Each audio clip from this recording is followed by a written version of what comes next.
सांगली जिल्ह्याच्या शिरपेचात मानाचा तुरा खोवणारी पुढची बातमी बघूयात। सांगली जिल्ह्याच्या निर्मितीला 56 वर्ष पूर्ण झाली आहेत।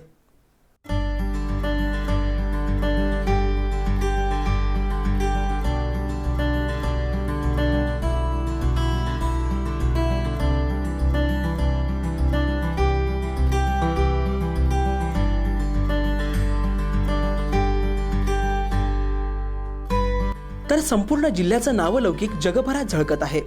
एसबीएन न्यूजचे विशेष प्रतिनिधी कुलदीप देवकुळे यांचा हा स्पेशल रिपोर्ट बघूयात। 21 नोव्हेंबर सांगली जिल्ह्याच्या निर्मितीला आज 56 वर्ष पूर्ण झाली, म्हणजे आज सांगली जिल्ह्याचा वाढदिवस 21 नोव्हेंबर 1960। त्या निमित्तानं पाहूयात एसबीएन न्यूजचे विशेष प्रतिनिधी कुलदीप देवकुळे यांचा स्पेशल रिपोर्ट। दक्षिण साताऱ्यातून विभक्त होऊन प्रशासनाच्या आणि सामान्य माणसाच्या सोयीसाठी स्वतंत्र सांगली जिल्ह्याची 21 नोव्हेंबर 1960 साली निर्मिती करण्यात आली। महाराष्ट्रातील दक्षिण आणि आग्नेय दिशेला असणाऱ्या सांगली जिल्ह्याचं क्षेत्रफळ सुमारे 8572 चौरस किलोमीटर आहे।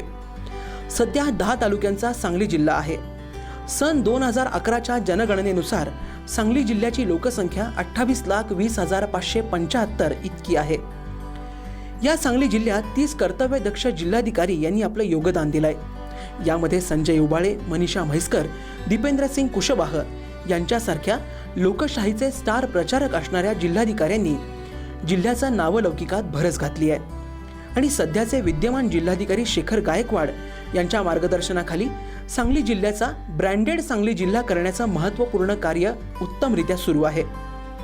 सांगली जिल्हा म्हणजे अनेक नररत्नांची खाणच। क्रांतीवीर नागनाथ अण्णा, जी.डी. बापू लाड, अण्णासाहेब पत्रावळे यांच्यासारखे स्वातंत्र्य सैनिक, कर्मवीर अण्णांसारखे शिक्षण महर्षी याच सांगली जिल्ह्यातले। सांस्कृतिक साहित्यिक क्षेत्रातले विष्णुदास भावे, वि. स. खांडेकरांचा वारसा, दिलीप परदेशी, काळूबाळू, गदिमा, शंकरराव खरात, साहित्य सम्राट अण्णाभाऊ साठे, म. द. हातकणंगलेकर, चारुता सागर, बालरंगभूमीचे जनक श्रीनिवास शिंदगी, वैजनाथ महाजन, तारा भवाळकर, अरुण मिरजकर, राजेंद्र पोळ, इरफान मुजावर, प्रकाश गडदे, चेतना वैद्य, दयानंद नाईक अशी अनेक साहित्यिक, नाटककार, रंगकर्मींनी जिल्ह्याचा लौकिक समर्थपणे पेललाय। कृष्णाकाठचं नेतृत्व म्हणजे यशवंतराव चव्हाण, कर्तृत्व म्हणजे राजाराम बापू पाटील आणि वक्तृत्व म्हणजे आराराबा हे नाकारता येणार नाही। संगीत क्षेत्रात बाळ पळसुले, वसंत पवार, अब्दुल करीम खा, महेश मुतालिक, ढोलकी सम्राट तानाजी वाडेकर, शरद शहा, पिया भाटे यांनी आपलं नाव रसिकजनांच्या काळजात कोरून ठेवलंय। उद्योग व्यवसायात तर लक्ष्मण किर्लोस्कर, पीएनजीचे गाडगीळ, आरवाडे, पूजा फुटवेअर अशी अनेक नावं सांगता येतील। फक्त व्यक्तींनीच या जिल्ह्याचं नाव गाजवलंय असं नव्हे, तर भौगोलिक दृष्ट्या ही कमालीची विभिन्नता या सांगली जिल्ह्यात आढळते।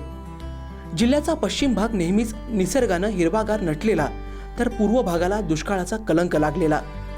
या परिस्थितीतही सांगली जिल्ह्यातील हळद 7 समुद्राबाहेर जाते। द्राक्ष, तंबाखू, मिरची आणि सांगलीचा भडंग यांची चव तर नेहमीच जगभरातल्या तमाम खवय्यांच्या जिभेवर कायमच रेंगाळत असते। आणि सध्याची सांगलीची नवी आणि सुंदर ओळख सांगता येईल ती म्हणजे कृष्णाकाठ एक पर्यटन स्थळ म्हणून उदयाला येत आहे। अखंड गरजत राहो, प्रेरित हो अशा या पद्मभूषण वसंतदादांच्या सांगली जिल्ह्याला यशाच्या मार्गावर नेण्यासाठी, जिल्ह्याची विजय पताका सर्वदूर पसरवण्यासाठी ज्या अनेक ज्ञात अज्ञात मान्यवरांचं कळत नकळत योगदान लाभलं, त्या सर्वांना एसबीएन न्यूजचा मानाचा मुजरा।